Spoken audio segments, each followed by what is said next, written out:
आज तक किसी पत्रकार ने हमको नहीं शाबाशी दिया, प्रथम आप है कि मेरे जनता दरबार में पहुंचे हैं, इसके लिए भी बहुत बहुत बधाई। सोशल मीडिया पे आपका मैं हमेशा हर पोस्ट देखता और न किसी प्रशासनिक पदाधिकारी ने हमको कोई सम्मान देने का काम किया कि मेरे ऊपर काफी दबाव भी है, लेकिन मैं सबको झेल रहा हूँ। काम करने का जो हमारा तरीका है सब उसका बंद हो गया है। कोई बम्बे पकड़ लिया, कोई दिल्ली पकड़ लिया, कोई कहीं पकड़ लिया, जिसको कहीं भी नहीं जा करके कमा सकता है, निकम्मा आदमी है, लुटेरा बनकर ही गरीबों का शोषण करके ही जीवों को पालन कर। 20 साल का विकास मैंने 1.5 साल में पूरा एक गाँव आप संभाल लीजिए, 2 गाँव मैं संभाल लेता हूँ। और अपनी बात अभी हम पूर्वी चंपारण के प्रखंड ढाका के ग्राम पंचायत राज मलकोनिया में पहुंचे हैं और आपको बता दें कि पूर्वी चंपारण के सबसे चर्चित मुखिया जी हमारे साथ है। आपको बताते चले एक यूनिक कार्य यहाँ मुखिया जी के द्वारा देखने के लिए मिला है, वो है जनता दर्शन। सैकड़ों लोगों की यहाँ समस्या को सुना जा रहा है, उस पर बात भी किया जा रहा है। पहले सीधा जुड़ लेते हैं। बहुत बहुत स्वागत है मुखिया जी आपका। चलिए भाई, आपका भी बहुत बहुत स्वागत है और आपको आपके न्यूज चैनल को भी हमारे तरफ से, मलकोनिया पंचायत की आम जनता की तरफ से बहुत बहुत बधाई है, शुभकामनाएं हैं कि आपका न्यूज चैनल बहुत आगे तक जाए। मुखिया जी, यूनिक कार्य देखने के लिए मिल रहा है। अभी तक किसी ग्राम पंचायत में इस तरह का हम नहीं देखे हैं कि जनता दर्शन, लोग अपनी समस्या लेकर, सैकड़ों लोग अभी भी खड़े हैं। क्या क्या समस्या लोगों का देखने सुनने के लिए मिलता है और किन किन समस्या पर आपके यहाँ काम किया जा रहा है, ये बताइए। देखिए, आमतौर पे जो है पूरे बिहार में सरकार भवन पंचायत को दिया गया है, कर्मचारी दिए गए हैं, पंचायत कर्मी दिए गए हैं, लेकिन सुचारू रूप से कहीं भी काम नहीं हो पा रहा है। जब हम मुखिया बने तो हमें एक ऐसा ललक हुआ कि 20 सालों के पंचायती राज में जो काम नहीं हुए हैं, एक मुखिया का भी सिस्टम होना चाहिए, काम करने का तरीका होना चाहिए। मैंने ये काम स्टार्ट किया। अच्छा। हाँ, और जो भ्रष्टाचार है वो चरम सीमा पर था मेरे यहाँ, और हर जगह भी है। लेकिन मेरा जो मुझे जो मुखिया बनाने में अधिकतर लोगों का जो हाथ है वो दबे कुचले और गरीबों का हाथ है। और शोषित भी दबे कुचले और गरीब ही वर्ग के ही लोग होते हैं, और उनका काम बिना पैसा का अधूरा रह जाता है, वो भी दबे कुचले लोग ही हैं। तो मैंने एक ऐसा प्रोग्राम ठाना, ऐसा एक काम करने का तरीका चुना जिसमें सारे लोग हमारे पास आकर के, आप देखे ही हैं कि मेरे ग्राम सेवक साहब, डाटा ऑपरेटर, सब लोग मेरे यहाँ नजदीक आकर के बैठते हैं, हमारे आवास सहायक भी हैं, सब लोग आकर के बैठते हैं। जनता को जिस विभाग का हमारी जरूरत महसूस होती है, मेरे नजदीक आकर के एकदम आमने सामने काम करवा देते हैं। अच्छा, तो इससे क्या होता है कि एक तो भ्रष्टाचार पर लगाम लगता है, और हमारे जनता को कहीं भी दौड़ने से, प्रखंड कहीं भी दौड़ने से माने समय बच रहा है, परेशानी से बच रहे हैं। ऐसे भी सर्दी का मौसम। जी जी, ये मेरा 119वां जनता दरबार है। 119? जी, 119वां जनता दरबार है। और दुख इस बात की है कि इतना अच्छा काम करते हुए भी भैया लेडीज लोग जहाँ रही ये कामे रहे, थोड़ा आप लोग शांति, लोगों को नाके मुंह नहीं होता है, इसीलिए ना कहते हैं कि क्या आप कहें। अरे कम से आप लोगों को इतना सरकार प्रेफरेंस दे रही है और आप ही लोग हल्ला कर रहे हैं, बताइए। समझना चाहिए कोनो बात को। सरकार इतना आप लोगों को आगे बढ़ाने का काम कर रही है, आप ही लोग समझदार नहीं बन रहे हैं, तो सरकार क्या करेंगे। मुखिया जी, मैं बोल रहा था, इतना कार्य करने के बाद भी लोग इतना अच्छा कार्य कर, सब लोग कहते हैं, फेसबुक पर भी मेरे देखते हैं तो सब लोग कहते हैं कि नहीं बहुत सराहनीय कार्य है, और कमेंट भी अच्छा खासा, लाइक भी अच्छा खासा आता है। लेकिन आज तक किसी पत्रकार ने हमको नहीं शाबाशी दिया, प्रथम आप है कि मेरे जनता दरबार में पहुंचे हैं, इसके लिए भी बहुत बहुत बधाई। सोशल मीडिया पे आपका मैं हमेशा हर पोस्ट देखता हूं। और न किसी प्रशासनिक पदाधिकारी ने हमको कोई सम्मान देने का काम किया कि मैं ऐसा काम कर रहा हूं। जनता के बीच बैठकर काम करना साधारण बात नहीं है आज के युग में।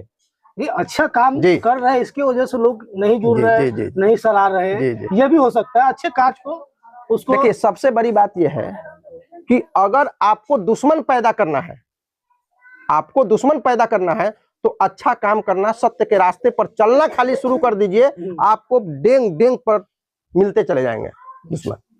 अच्छा, यहाँ लगभग समस्या तो अनगिनत आया होगा, फिर भी 1 2 4 ऐसा बताइए ताकि लोग जाने ज्यादा अनगिनत समस्या क्या आप देख रहे हैं, सुन रहे हैं, क्या कर रहे हैं। देखिए, इंदिरा अभी तत्काल इंदिरा आवास एंट्री का कार्यक्रम हो रहा है। आवास योजना प्रधानमंत्री जी का सपना है कि मेरे देश में कोई भी निर्धन परिवार, आवास विहीन परिवार आवास से वंचित नहीं रहे। उसको मैंने पूर्ण रूप से साकार करने के लिए मैंने ये काम स्टार्ट किया है कि मैं पूरा कागज लेता हूँ, अपने स्तर से देख रेख करता हूँ। देखिए अभी तो ऐसा भी चल रहा है ना कि पैसा के बल पर अच्छे अच्छे लोग काम करा ले रहे हैं और जिस लाभुक को मिलना चाहिए, गरीब को मिलना चाहिए, मेनली वही वंचित रह जा रहा है।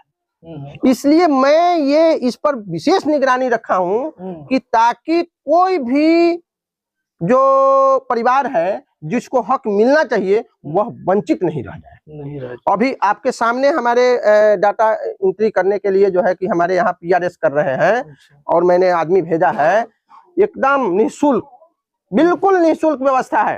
पहले मेरा आदेश है कि विधवा का, उसके बाद विकलांग का, उसके बाद बिल्कुल निर्धन परिवार का, उसके बाद आगे जैसे जैसे हम बढ़ेंगे जिसको हक मिलना चाहिए सभी लोगों को देंगे। मेरे लिए ना कोई दुश्मन है ना कोई हित है। अगर आप लोगों की पंचायत में इस तरह का कार्य होता है तो कमेंट जरूर कीजिएगा। मेरे हिसाब से तो इस तरह का अभी तक हम नहीं देखे हैं, क्योंकि 3 साल से इस फील्ड में है। इस तरह का कार्य एक मुखिया जी के द्वारा हम नहीं देखे हैं। आप लोग देखिएगा तो कमेंट जरूर कीजिएगा। तो जो इस तरह का कार्य हो रहा है, कहीं ना कहीं जो लाभुक लोग हैं, मेरे हिसाब से तो लगता नहीं कि उनका कटौती होता होगा आवास योजना में, जो स्वयं आप इस तरह कर रहे हैं। देखिए हमारा प्रथम लड़ाई जब मुखिया बने ना तो भ्रष्टाचार से ही था। अच्छा। और भ्रष्टाचार को हटाने में हम काफी संघर्ष कर रहे हैं और मेरे ऊपर काफी दबाव भी है, लेकिन मैं सबको झेल रहा हूँ। काम करने का जो हमारा तरीका है सबको पसंद नहीं आ रहा है। जो लोग दुकान खोलकर बैठे थे, मैंने 26 जनवरी वाला भाषण में भी बोला है कि मैं जितना ही ज्यादा काम कर रहा हूँ लोग हमसे दूर भाग रहे हैं। कौन लोग भाग रहे हैं? वही जो दुकान खोलकर बैठे थे। अच्छा। जिसका मेरे पास नहीं चल रहा है, मतलब उनका रोजी रोटी रोजी रोटी उसका बंद हो गया है। कोई बम्बे पकड़ लिया, कोई दिल्ली पकड़ लिया, कोई कहीं पकड़ लिया। जिसको कहीं भी नहीं जा करके कमा सकता है, निकम्मा आदमी है, वो लुटेरा बनकर ही गरीबों का शोषण करके ही जीवों को उपार्जन करता था। उसके लिए तो मैं खतरनाक साबित हो रहा हूँ। तो वैसा लोग जो है दूर भाग भी रहा है और जो उसके झांसे में जो आ जा रहा है कि उल्टा सीधा पढ़ा करके उसको भी कोशिश कर रहा है कि हम तोड़ दे। तोड़ने का मतलब जो समझदार लोग हैं, गरीब लोग हैं, सब लोग समझ रहे हैं और हमसे सब लोग खुश है। बस वही ना खुश है जिसका रोजी रोटी मैंने बंद कर दिया है। अच्छा, शायद जाहिर सी बात है, जिनका जो लाइन था उनका लाइन अलग रहा होगा, वो लाइन को आप बंद कर दिए। इसके लिए आपका बहुत बहुत शुक्रिया। जो आप भ्रष्टाचार मुक्त पंचायत को आप बनाना चाह रहे हैं। 2 मिनट समय और ले लेते हैं विकास का। आपके पंचायत में सबसे ज्यादा जर्जर स्थिति क्या था जब चुनाव में आप चुनाव लड़े और सोचे कि अगर लोगों ने मौका दिया वो स्थिति को हम खत्म करेंगे? बता रहे हैं। मेरे पंचायत में 3 गांव है। मुख्यालय मलकोनिया है, परसा है। उस मुख्यालय के अंदर मैंने पंचायत के अंदर मलकोनिया, परसा और गम्हरिया, एक गम्हरिया टोला है, एक परसा टोला है, लेकिन मुख्य रूप से 3 गांव आते हैं। ठीक है ना? तो मलकोनिया में 20 साल में बहुत अच्छा विकास हुआ। 2 साल वहां के मुखिया रहे और 2 साल परसा के मुखिया रहे। फिर भी किसी दबाव के कारण या किसी कारणवश वो यहाँ विकास नहीं कर पाए। मलकोनिया के लोग ही उन पर अपना प्रभाव से ज्यादा करवाते रहे। परसा की स्थिति और गम्हरिया की स्थिति बद से बदतर थी। यहाँ आप बैसाख के दिन में भी, जिस समय धूरा उड़ता है, उस समय भी किसी गली से जूता चप्पल पहन करके साइकिल पर नहीं जा सकते थे। मोटरसाइकिल की बात छोड़ दीजिए। और आज के डेट में जो मेरा 3 साल बीता है, हमको लगता है कि 15,000 फीट हम नाली बनाए होंगे। 15,000 फीट। और लगभग 6,000 फीट हम सड़क बनाए हैं। 4 गो नया सड़क निकाले हैं। ठीक है, जिसमें सोलिंग हो रहा है। 4 गो न्यू सड़क, डनेर। अच्छा, जो डनेर था, रोड से आ रहे थे, देखिए बड़ा रोड निकलवाए हैं। हाँ जी, मैंने जो डनेर था बिल्कुल, मैंने जनता को, किसी को गोल पकड़ करके, मुड़ पकड़ करके, कोई लोग खुश हो गया, अगला आदमी तो देना नहीं चाहता है जल्दी, लेकिन किसी तरह से प्रभावित कर करके मैंने 4 नए रोड निकलवाए हैं। तो विकास जो 20 साल में नहीं हुआ, 20 साल का विकास मैंने 1.5 साल में पूरा कर दिया था। यहाँ 20 साल का विकास मैंने 1.5 साल में पूरा कर दिया जी। और ये 1.5 साल का विकास जो है मेरा फालतू जा रहा है। अच्छा। और अभी 2 साल बाकी है। 2 साल हाँ, बाकी है। हम ऐसा सोच बनाए हैं कि कोई भी ऐसा मोहल्ला, कोई भी वैसा वार्ड, कोई भी जगह हमारे विकास से वंचित नहीं है, वंचित न रहे। और हम गम्हरिया और परसा ज्यादातर इस 2 गांव पर ध्यान देते हैं। मलकोनिया में पता नहीं क्यों लोग वहां हमको काम करने देता नहीं है, तो मैं वहां समिति साहब को दे दिया हूं कि समिति साहब 1 गांव आप संभाल लीजिए, 2 गांव मैं संभाल लेता हूं। दोनों भाई में हमारी जो है बातचीत हो गई है जी।